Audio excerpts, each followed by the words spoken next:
What's up, guys? My name's Rebecca Ferrell, here for the first episode of Secured Sessions. Today, we are in the studio with Justin Mihaly, famous bodybuilder, notorious to some. We will be going over my sobriety, as well as his business and its growth, dating in 2023 or lack thereof.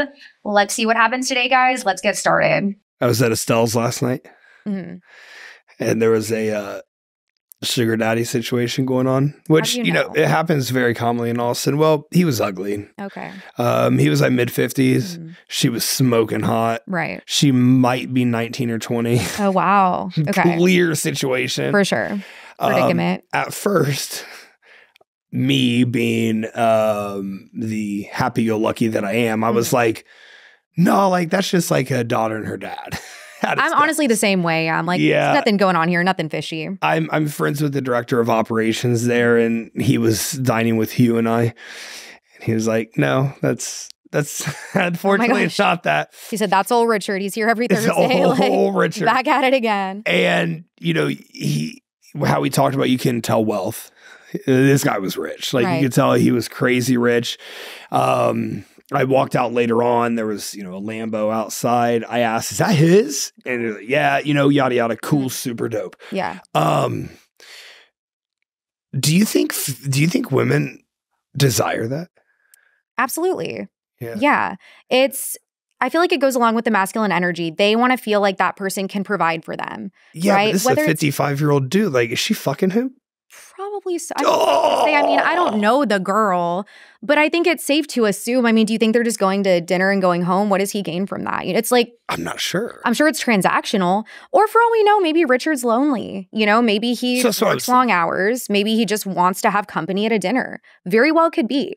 I don't know the man. I don't know her. However, I mean, a lot of relationships are kind of transactional, right? I mean, whatever he gains from it, obviously she's gaining something too. I think in any capacity, like, most relationships kind of are. Shouldn't every relationship be somewhat transactional in nature? Not necessarily like in terms of monetary value, but you both have to use each other to be able to continue to grow and evolve. I mean, a little bit, yeah, at least somewhat. You know, whether it's making you want to level up in your work life or your fitness or whatever that might be, I think you should.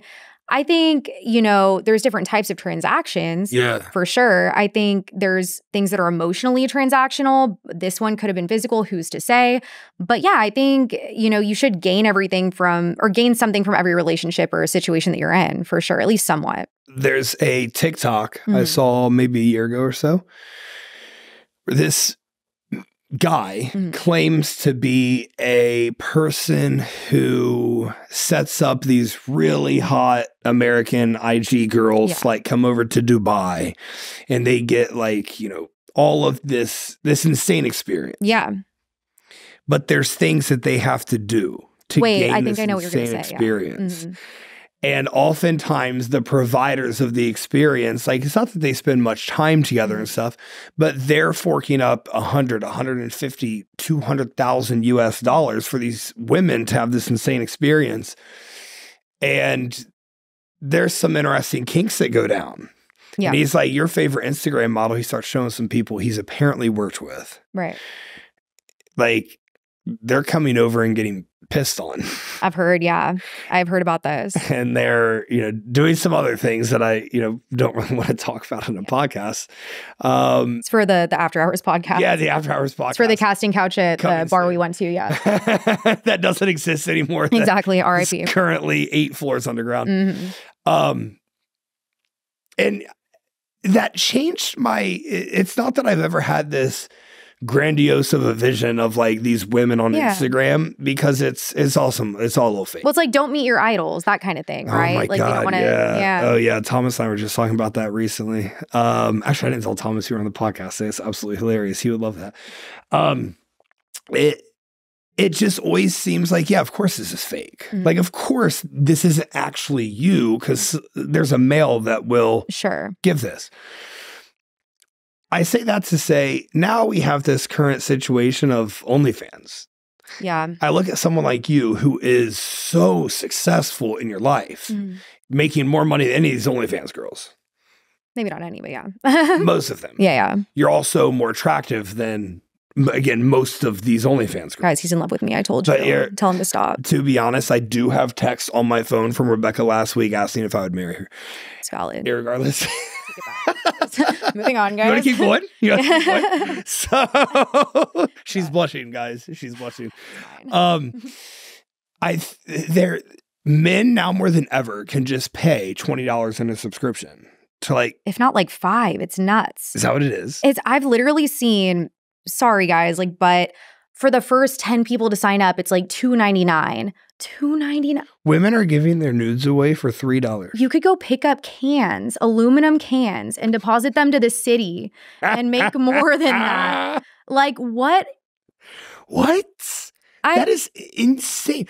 All right, so what do you think about the culture of OnlyFans? What do you think about this? So first and foremost, let me preface by saying, because I do have friends that do it, I don't want to knock the hustle because it is a hustle. I don't want to knock the hustle either, but I think it's trashy. If you sit down and without leaving your home, you're making $100K a month from, whatever that might take, more power to you. Would I personally? No, because I don't want to give somebody that power over me to say, oh, Rebecca did this for me because I paid her, or, oh, I'm able to pay this and get this of Rebecca. Like, I couldn't physically. Also, the ghost of my grandmother would come down and just beat me senseless. But, it's one of those things where it's like stripping's been around forever. Escorting is the oldest profession, they say. Transactional sex or sexual acts have been around for as long as time, really, as long as men and women have. So I think if women want to monetize something that men are willing to pay for, I mean, I guess I understand. Personally, I would not do it though. Yeah. I have had a lot of discussions with a lot of my male friends asking, would you date somebody who does it? It's kind of split, honestly. I was pretty surprised, 50-50. A lot of guys say they're okay with it if they're in it, which is interesting, which kind of takes it, right? Kind of takes it to the next level. They're like, well, as long as it's me and not somebody else. Okay. A lot of guys say absolutely not. My take on it too, though, is it's on the internet. Just because someone's not supposed to record it, they could. Are you going to be the Kim Kardashian where you build $1 billion empire? I don't know, hopefully. Yeah. But if you're not, what if your kid sees that one day and they, I don't know, that might mentally I don't know. There could be implications. Interesting point. Yeah. That's going to be a thing that happens in, 10 years. But I guess that is a good question, though. People say, oh, what if my kid sees it? Yeah. How would that affect the kid, do you think? Do you think it would at all? Or the kid would just not care? I was in third grade, and there was this thing that started where Justin's mom. Yeah, like Mrs. Mihaly's out there. Vagina's on the internet. Yeah. No, my life would be miserable. Yeah. And so for like bullying. 100% you're setting your kids up for bullying. 100% there's no way around that. So I would like to give my view on it. Sure, yeah, of course. I've dated a few girls who are into it. And no issue with it, like, do your thing, make your money. Right. Here's where the issue is, where I think it is categorized as something I deem as trashy, because you become that individual, not just from OnlyFans, not just from sex work. You become a trashy individual to me when you're only working on your physical self and there's no emotional, spiritual self. And every single person I've seen do it, I have clients who do it, more power to them. I love every single one of them. I will support them in any way that I possibly can. Sure. I have friends that do it. They all know my thoughts on it. Yeah. I have dated women who do it. Every single one of them, their mental and their spiritual just falls so far behind because you're getting these transactions come in from your physical. So why do I need to build these things up? What do I need to work on? I don't need to improve my emotional value when my physical value is so high, and that's what my money is coming in on. But one day it's gone. One day you're not hot anymore. One day they cancel your subscription, they get someone else's subscription. But couldn't someone say that about like fitness competitions as well? That's 100% what fitness competitions are. And like, that's why you've seen this shift in the podcast, this shift in my content of like, hey, bodybuilding is really cool, but there's like way more to life than this shit. There's currently a couple of people in the area that they don't have enough going on for themselves that are like mad at me for how I'm like not actively bodybuilding. Dude, I was 280 pounds 3 weeks ago. I had a bad back. I had bad elbows. I had bad knees. I had bad hips. And I couldn't even walk my dogs. I was in so much pain. So I was like, all right, I'm dropping down 265. Yeah. Drop down 265. All of a sudden, I'm not a bodybuilder anymore. I'm like, you fucking meatheads. Never enough for you. You ignorant just like stupid meatheads. That's what bodybuilding is. That's what bodybuilding is. I mean, I competed. Let's forget. I did a whopping 5 shows, guys. You had when you were competing, you didn't have this emotional growth. You didn't have this spiritual growth. Like these don't happen from your physical getting 100% of the throttle.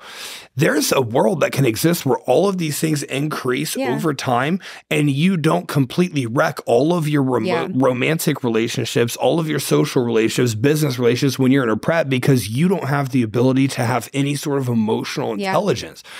So that's what I'm getting at.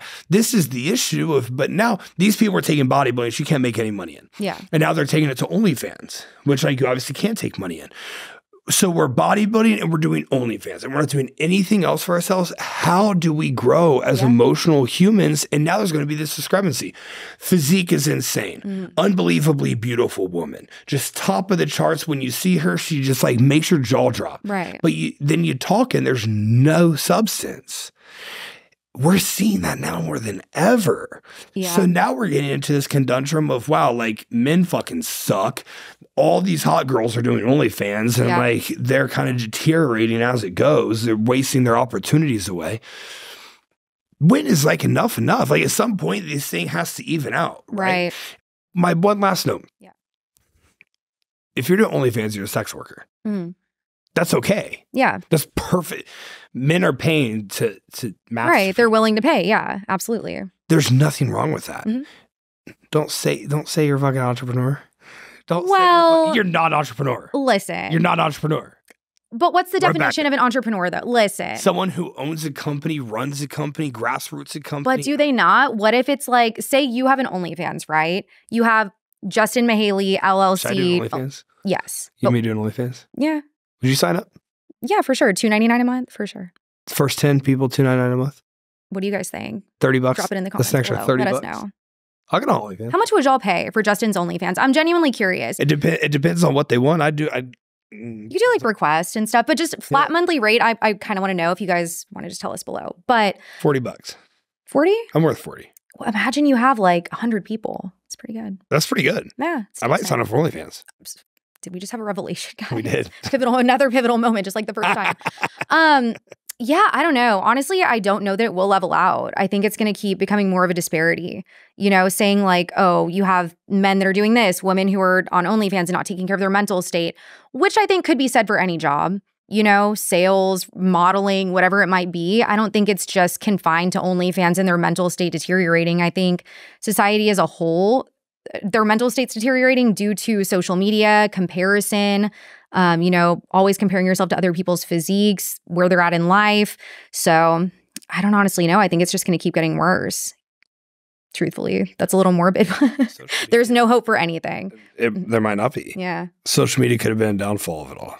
I think it may have been, because if you really think about it and look at the rates of people who got married, stayed together, I'm sure it was a lot higher as opposed to now, you know, and people are going longer without getting married. People are 40 and they really want to find their soulmate, but for whatever reason, they just can't.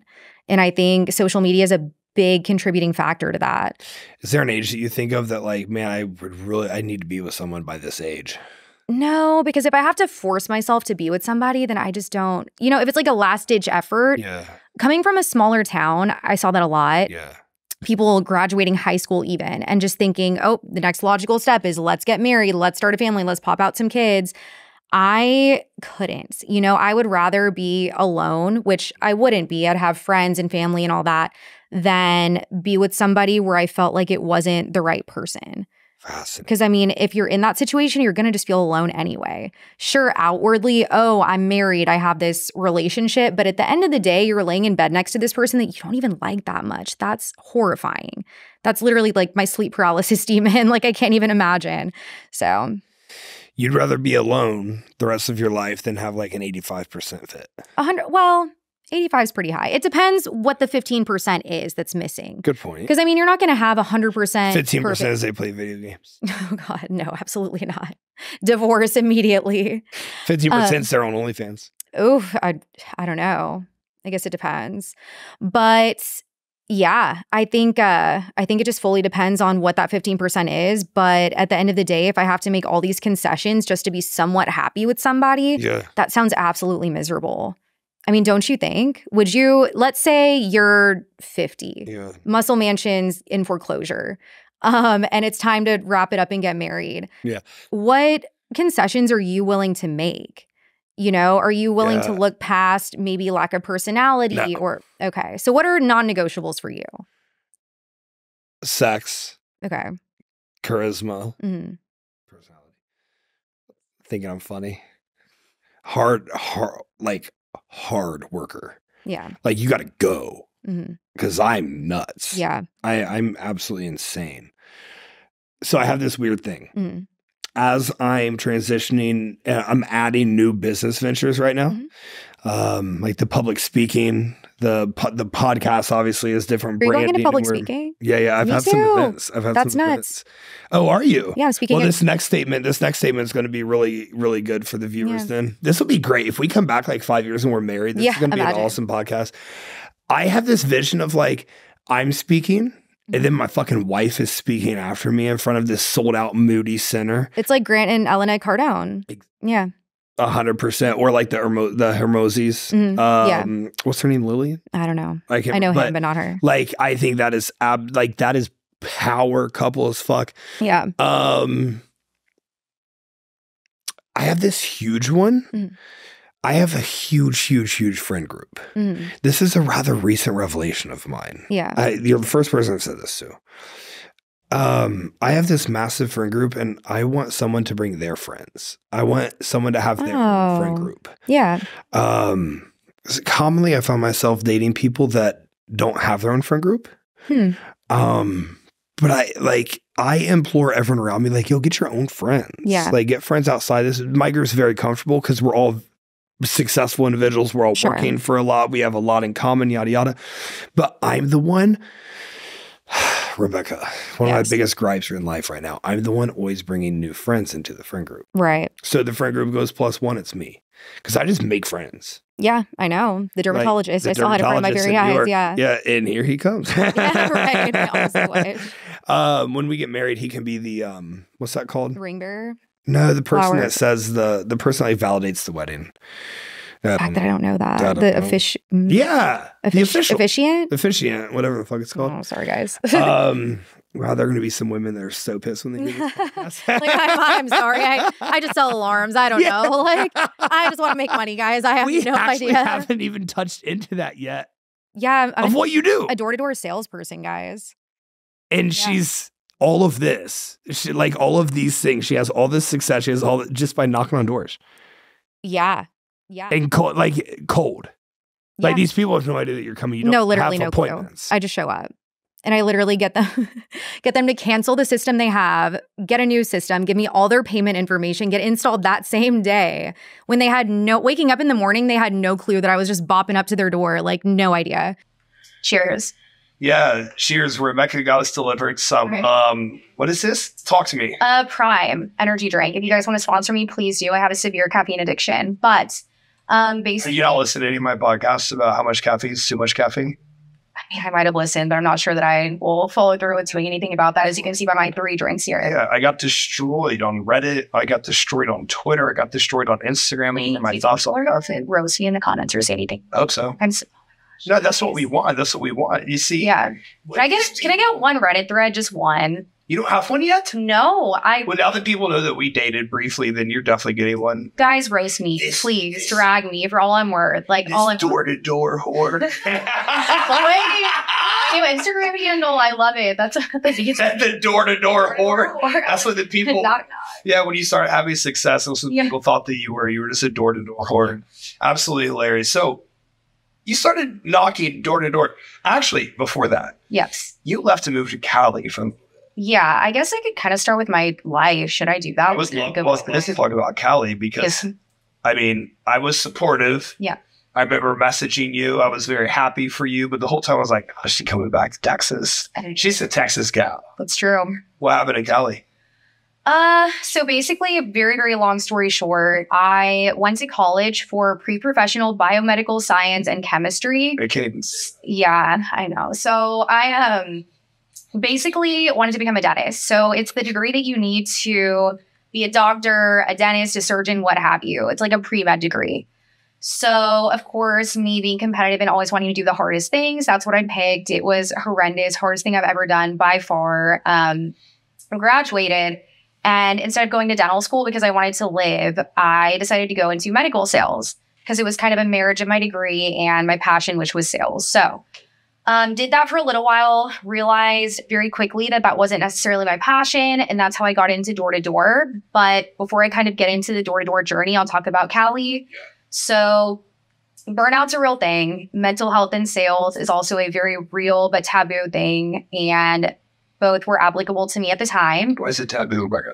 I think in sales, everyone wants to have this persona of being strong and nothing affecting them and unfazed and successful. But everyone posts, in my opinion, about their successes, but nobody posts about their failures. The deals that they lost, the commission they didn't make, you know, the days when they don't want to get out of bed, the customers that yelled at them and they had to go to therapy. Like, there's so, like, honestly, there's so many people that I know in the industry where they've cried to me, I've cried to them, but nobody would ever know because they post on social media about their commission checks and the trip they went on to Turks, but not, you know, with them, you know, us crying together.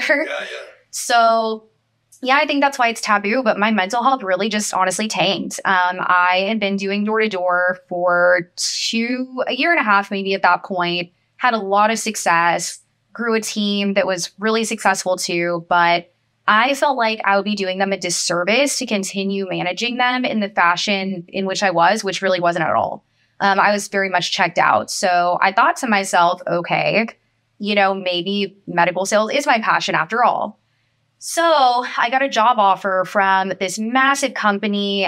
They've been on The Housewives, The Kardashians, medical aesthetics, my dream job on paper.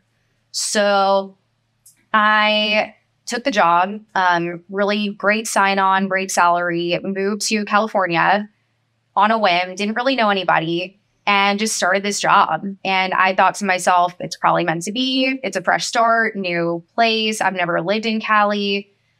But after being there for a while, I started to realize that my heart wasn't there. It was here with Justin. But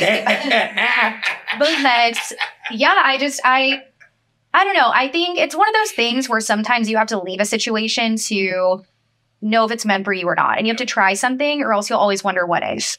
So. Oh, that's a tough realization to live with as well. Exactly. Do you have any what ifs? No, I don't. Because honestly, when those opportunities come up, I always take them. So I didn't have, right? So that's why I went to California. I thought to myself, this on paper is my dream job. If I don't take it, I'm already a little burnt out here. I'll always ask myself, what if? And so I went, and now I'll never ask that question again because I know. And it was a phenomenal job, great company, but it just wasn't for me. You know, again, the only way to move up in that type of job is if someone retires or dies. And I moved way too fast for that. You know, I wanted to, sorry. You wouldn't kill him. Maybe thought about it, but I just came back 2 arms and stents. But yeah, I don't want to go to prison. But yeah, I think, you know, the realization was great. I moved back here. That's around the time when I decided to get sober too and just kind of go full steam ahead. I reached back out to my managers, shout out to Edwin and Nico, and told them I was ready. You know, they always saw the potential. They always checked in on me, but they knew something was kind of off. So I came back and, you know, never looked back from there. So you came back. Before you left, you built a team. Mm-hmm. But you came back and I have a bigger team. Yes. What does that entail? Building a team, numbers, give us some numbers. So prior to leaving, I had a really solid team. When I left, that team went to somebody else at the company, which at the time I thought was unfortunate, which, you know, we won't get into that, but everything really does happen for a reason. As soon as I found out I wasn't getting that team back, I was upset initially, but I sat there crying and told myself, I'm going to build something so much bigger and better than what I had prior. And, you know, obviously what's meant for you is yours and what isn't, just kind of let it go. So I did. And what that entails is completely just doing it on your own. There's no recruiter to recruit for you. There's no, agency. There's no application process really. It was solely through really social media and word of mouth. So I feel like the first time I wasn't necessarily mentally ready to have a team, even though I did, and it was successful. This time, I feel like it was very much law of attraction, where I knew I was ready. I knew what I wanted, and they just showed up. It was the craziest thing. Just one after the other, qualified, badass salespeople just popped into my life. Whether it was through Instagram, social media, just literally meeting them. One guy was a mover who was helping me move from Austin, and he was holding his iPad, and I was like, I thought of doing sales. No. And just recruited him. Yeah. And he was phenomenal. Literally, his pitch was great, personable, charismatic. And that was another really cool story in that I didn't know this, but his family was about to get evicted. And he sent me the eviction notice, and he was saying because of the job, he was able to pay that off. And it's something I never would have known, but the universe just brings these people into your life. I really think when you're ready, and it's just been explosive growth ever since. But numbers wise, I guess to quantify, the first benchmark of being a regional manager is hitting 1,000 accounts. So coming back, my goal was obviously to do that, because why would I do anything half-assed? So I hit that in 7 months. Typically, that takes about a year for people to hit. And I did that starting from scratch as well. Typically, within that year that it takes people, they have to have had that team already pre-existing for a while. For me, I started with just myself in December and started, with that, brought one person on, and it just kind of started compounding and was able to do that in 7 months, which is amazing. And then next year, we're on pace to hit 3,000 accounts, which is a region. So that's super exciting. A regent? Yes, a region, like a little region. Oh, okay. So what's the next step? Right now, you're regional manager. Mm-hmm. Yeah. I see you, and it's super cool. I see you share on Instagram. I see you share your name on the things and stuff. It makes me so happy. You've gotten some accolades from your company. Yeah, for sure. And that's really cool. Yeah, I think moving up really quickly, and then also on my team, I have one of the top rookies in the company, which is awesome as well. But yeah, just getting that recognition is nice, but also accomplishing that for myself. Yeah. It's a goal that I set out to do when I started back in December, and the fact that we've breezed past when I thought I would is really cool, but just the continued growth too. So obviously it means higher pay, but it means recognition within the company of, oh shit, she left, she came back, she was able to rebuild this again. That's extremely successful, and just continuing to grow within is pretty sick. Outside of losing your team when you left and then came back, what's the biggest loss that you've taken as a saleswoman? Oh gosh. I mean, it's your failures. I would say losing my team was somewhat of a loss, but I wouldn't say it was a failure, only because I feel like it made room for people who were meant to be around me at this point. I would say I don't really see any failures, but a big loss was definitely when my mental health started to tumble a little bit, and just knowing what I needed to do, but the lack of ability to do it was one of the hardest things that's ever happened to me. It's almost like you're just a spectator on your own life.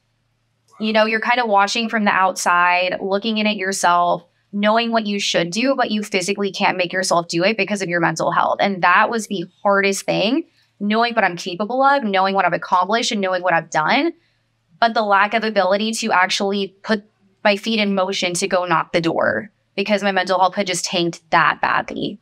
But knowing that I could, and seeing everyone else succeed around me, and hearing people say, oh, Rebecca was so good. What happened? Why is she slowing down? Why is she not selling? Is she not good anymore? That was very, very hard. So I think the time off was very much needed to come back and obviously prove myself again, which I didn't have to, but it's nice. I did. I can be like, y'all can't say anything. So what was it that you needed to do when your mental health was in the gutter? Honestly, I needed to take inventory on everything, my mental health, my friendships, who I am as a person outside of work, kind of like the sobriety, taking inventory of who am I when I'm sober? Am I still a good friend? Am I still fun to be around? Am I still going to have a good time doing these things? What do I enjoy outside of that? So I think I had consumed myself in my life so much with my work, which I'll tend to do because I'm a very passionate and competitive person. But there was a lack of work-life balance that can just ultimately make you crumble. And as much as I don't want to admit that I am a human and, you know, I feel like a robot most times, I am. And I think taking that time was very much needed to remind myself of that and kind of know how to better navigate the next time, which I definitely am now to an extent. Work-life balance. You work a ton. Yes. You're sober. You were sober. I was, yeah. Where do you get the balance from? What do you do to balance yourself out? Honestly, it's still something I'm figuring out. I can't say that I do have it right now. It's better than it was. I think the biggest thing that I've learned and what I've taken away from the most successful people that I know is delegating. 100%. That's something where I was very apprehensive to let go of control because I feel like I know how to do this the best and it's been the most successful when I do it. But being able to duplicate yourself into other people and have systems in place has been a game changer. So I have a mental performance coach that works with a lot of the people on my team, a lot of the other managers. She's been very helpful. Obviously, therapy is great and necessary. And then also now building management under me that I trust, which is starting to happen, which is beautiful because with that, I can step back more. They can grow their business. And in turn, I can focus on other business ventures while still being there, but a little bit less. So. Yeah, being able to trust, like truly trust. This is a strong word. This is a very heavy word. Being able to trust the people that are doing work basically in your name. Yeah. I know myself, I have Emily, I have Jill, I have Christian, Stephen, Tony. They all do work like for the brand of Justin Mihaly. Yeah. And so there's a ton of trust that is cultivated there. Even oftentimes with as much trust as I have for these people, there's times where it gets very anxious. Same. Of, am I delegating too much? Like, is there too much on their plate? Is the quality going to drop off? Like, are they going to forget to do something? Or do I need to remind them? Yes. Yeah. Oh, man, that would really stresses me out if we getting to do something that really stresses me out because, again, it's on my name. Yeah, that was the worst for me. Very challenging. How do you know that you can trust somebody? That's so funny. I have that question right now. Really? Next. Oh my gosh. How do I know I can trust somebody? There is an element of intention and loyalty, like skin in the game. Yeah. You're not going to walk in my life. You know quite a bit of backstory. I think a lot of the podcasts, there's quite a bit of backstory of the evolution of TM. Mm-hmm. I just split with a business partner recently that the trust wasn't quite there. And it was very, very challenging. Yeah. Extremely difficult. What are the red flags with that? The red flags in this scenario, without sharing too much, was, man, they really started to seem like an undercover hater. Mm-hmm. But it was being masked. It was being masked in like humor. Sure. Oh, gosh. Or just being masked in lack of accountability. And it wasn't a good situation. Yeah. How do I know I can trust someone? You've been with me for a long time. And over time, when someone's with you, you ask them to do things. As I'm providing for you, so I'll ask a little bit. What's the turnaround on that? What's the quality on that work? What's the communication like on that work? And over time, you're able to get a pretty good sense, in my opinion, on, all right, all of us are selfish in nature, right? But to truly have trust with someone, there needs to be a vulnerability of selflessness as well. All of my people will go through a wall for me because they know that I would literally take a bullet for it.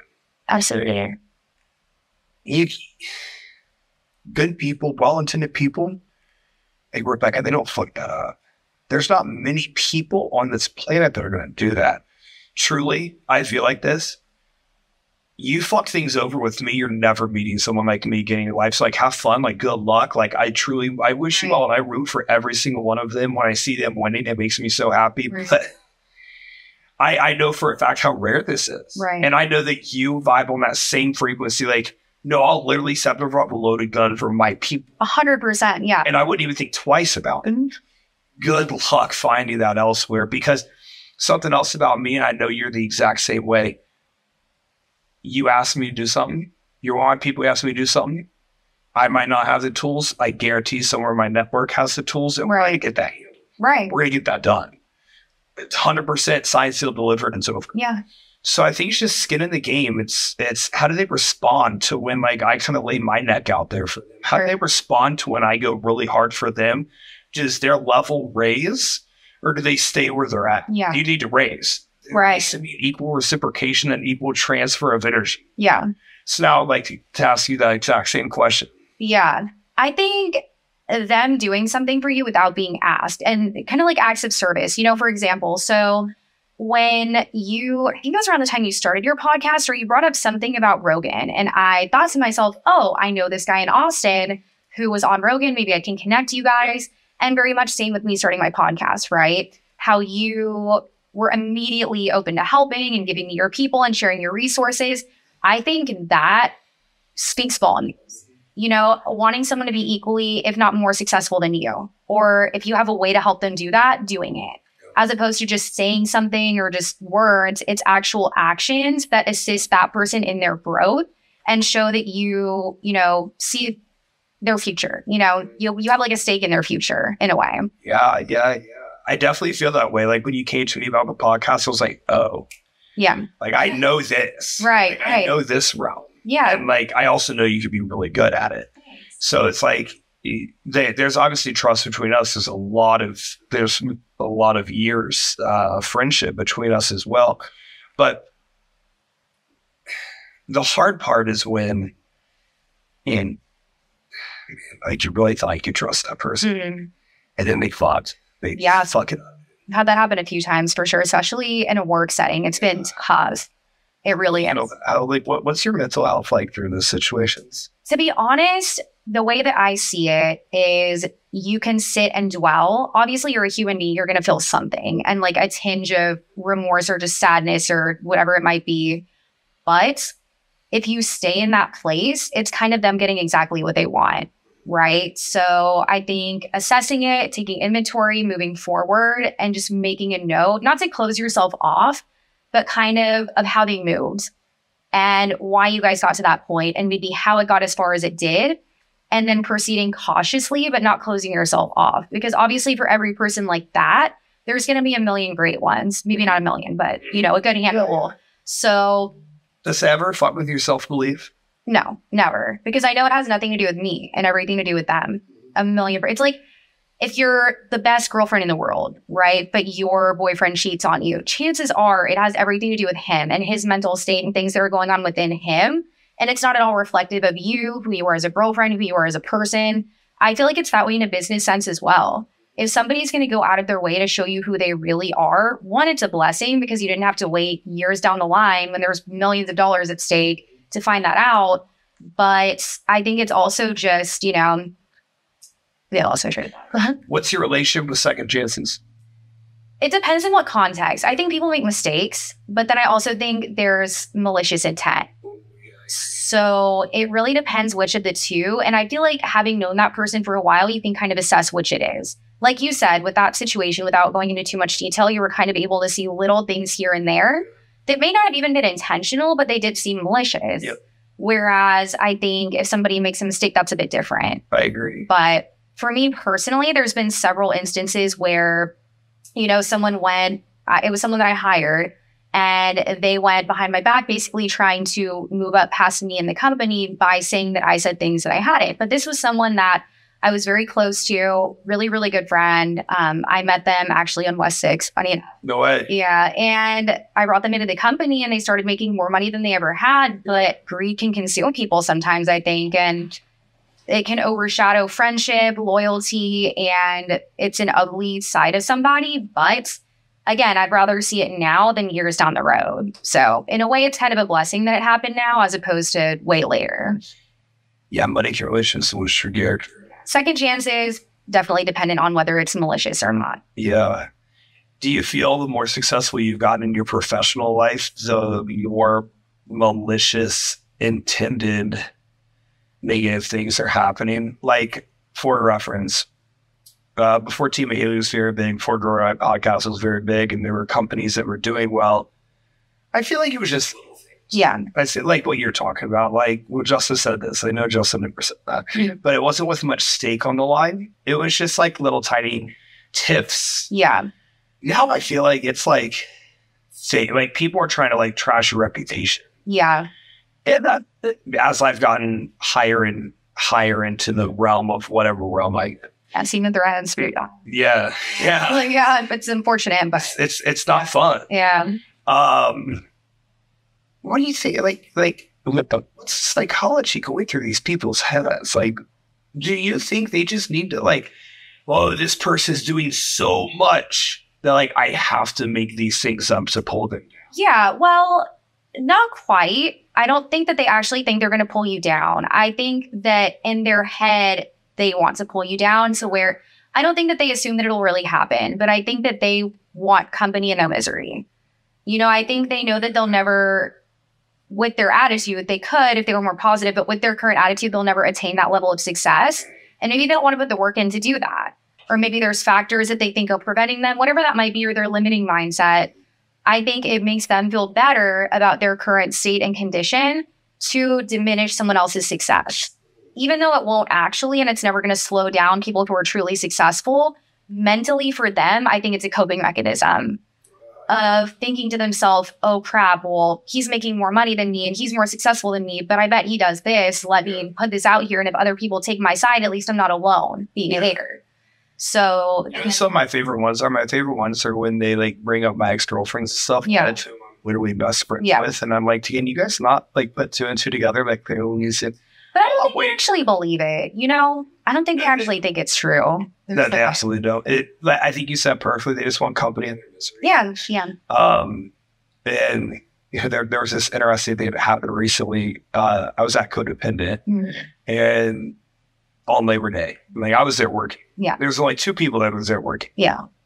And I was there with my dog, and I'm opening a concept, and I was trying an espresso martini that was made the way that I wanted for my concept. And this person knew who I was, pulls up the thread while she's at Codependent and says, I'm at the coffee shop with him right now. He's sipping an espresso martini with his dog, like yada, yada, like, wow, hard work. While I'm like making podcasts, like stuff, like something that she would never have the mental capacity to be able to do because no one would listen to her talk on a podcast. That was weird. That crossed the line. Yeah. Big time crossed the line. That's giving you like that Netflix show, just the stock. It is. Yeah. But what was crazy, this person, like while I was there, I had these people cracking up. Like, I entertained. Right. I'm like entertaining too. I have no idea what it is. She could have very easily come up and introduced herself like, hey, you know, I know that you are, yada, yada, and got this extremely strongly positive, energetic exchange from me. But instead, she decided to cast negativity. Right. I remember who it was. There was like two ways. Yeah. Oh, gosh. So one was in conversation with me. So limits it to one. Limits it to one. We know who you are. We know who you are. Yeah. So next time I see her, I'm just going to introduce myself. Like, hey, you have a redhead kill? Yeah. Just like see how she responds. Well, that's all you can do. Honestly, just meet it with positivity even. Just like, oh my God, hey, I loved what you had to say the other day. It's so nice to meet you in person. Yeah. It's kind of like that on the doors too, honestly. Like if someone meets you with negativity, if you're nice, chances are it'll alter their attitude a little bit. And I'm also sure someone like that's never had repercussions. No, you're right. You know, I'm sure they sit behind a screen and type whatever they want and say whatever they feel, and nobody's ever actually approached them about it, so they continue. That's a really good point. Yeah. Because there's nothing, there's no accountability. You just say anything on the internet. Yeah. And like it just is. Brand. Yeah. Until now. Yeah. Until like you actually get approached. Yeah. Like by the guy that you were like trying to talk shit about. Exactly. What I always wonder is like these people's fear of rejection. So like everyone wants to achieve so much, and it could be in any industry. It could be, you know, fitness, it could be public speaking, it could be door-to-door sales. But people have this insane fear of rejection that almost gives this paralysis by analysis. Yeah. You sit back and you're like, there's so much to do. I don't know where to start. So let's say, Rebecca, you would be a door-to-door salesman. Other than DMing you on Instagram and try to join your team and prove to you that they're worthy. You said earlier in the podcast your cousin made a very great paycheck, and like her first paycheck or whatever it was, this other guy, the mover, He was able to save his family from getting kicked out of the apartment. Yeah.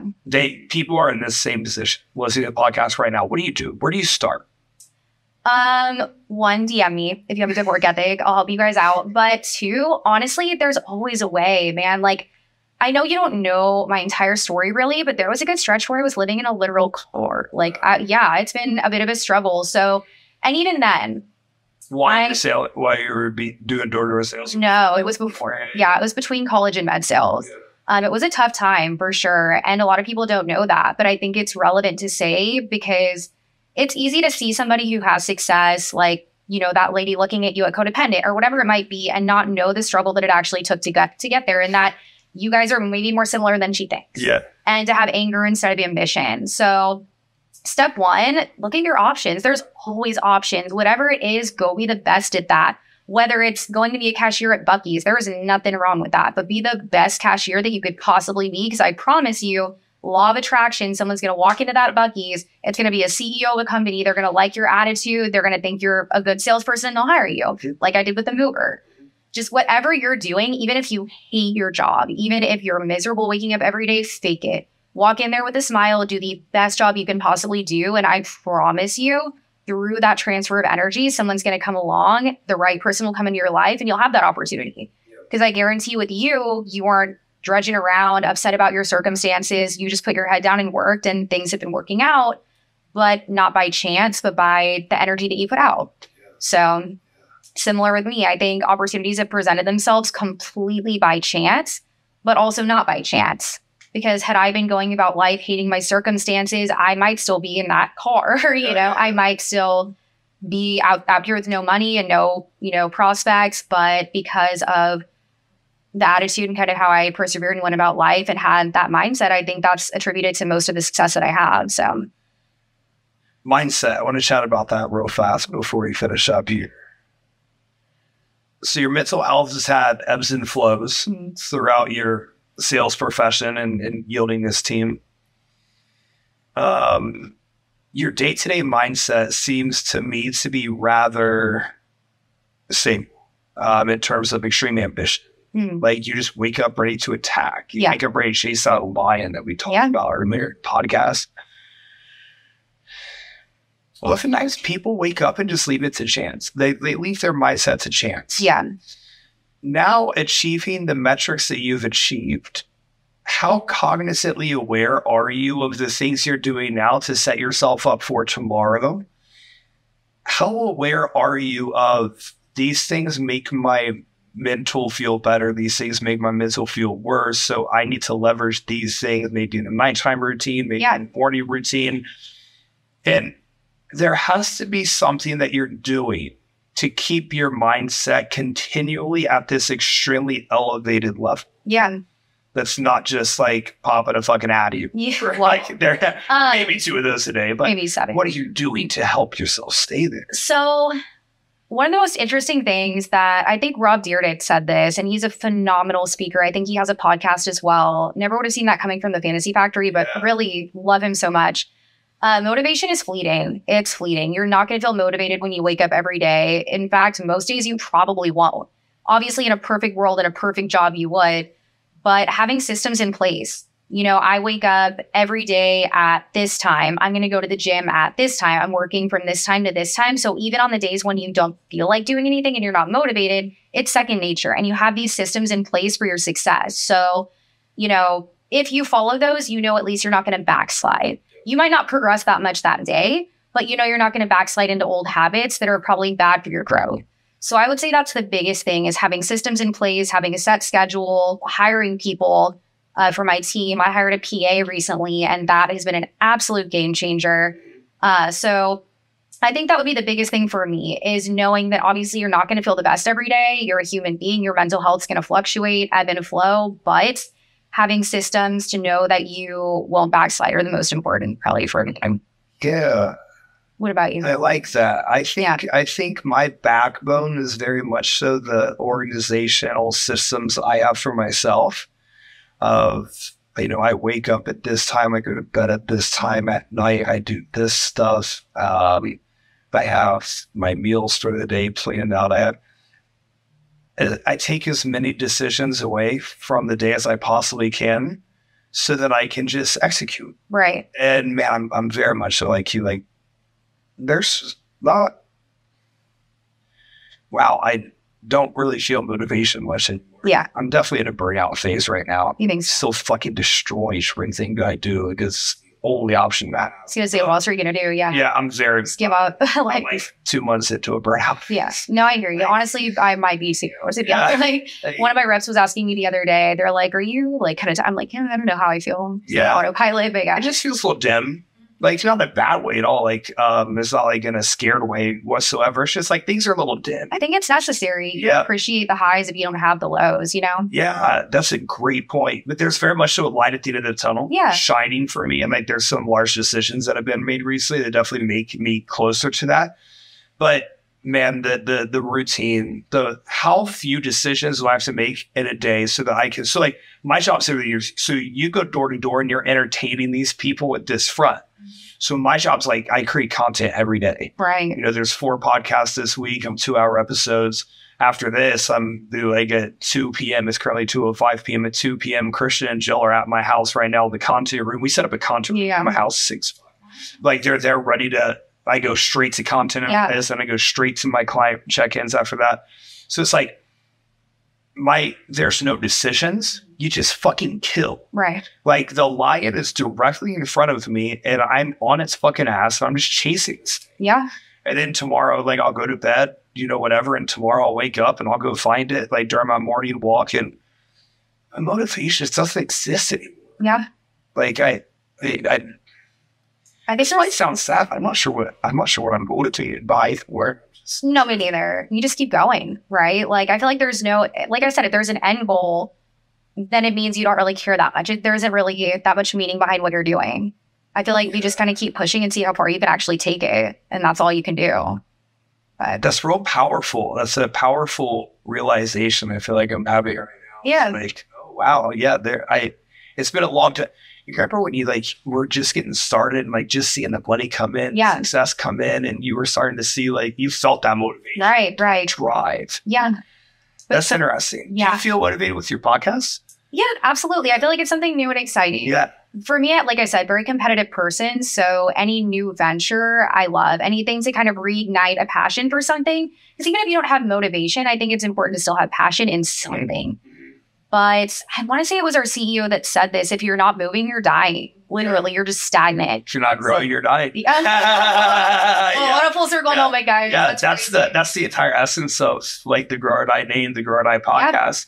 And it used to be very bodybuilding centric, you know, like when it started, but it's like the new ventures very much so like, dude, like you've got to improve. Yes.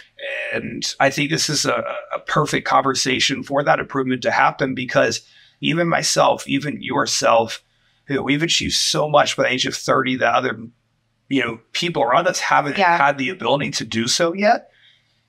But dude, it is 0% reliant on anything other than getting up and chasing that lion and getting after it and finding new avenues to further this lion, right? Yeah. And continually expanding and scaling yourself. I posted on Instagram the other day about people who just look to scale. Mm-hmm. But there's no internal work that's been done to be able to have this backbone, a foundation of strength within this scaling. So it's like you just make more money, you just overcompensate for what's going on the side, or you build more muscle, or you overcompensate for what's going on the side. A lot of people just aren't ready because the internal work. I wasn't ready, so I didn't put the internal work in. I saw it collapse and I built it back up, not dissimilar from what you're discussing. Right. Go inside. Go inside and get real fucking deep with yourself. Like Rebecca talks about, like date yourself, whatever it is. But spend some fucking time by yourself and know who you are. Because at the end of the day, that motivation, it just doesn't matter.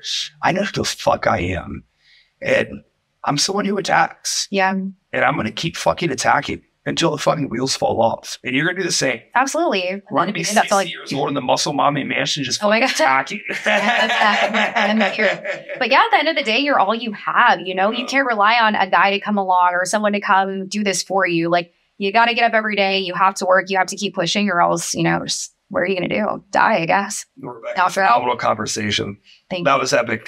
See you guys next time. Peace.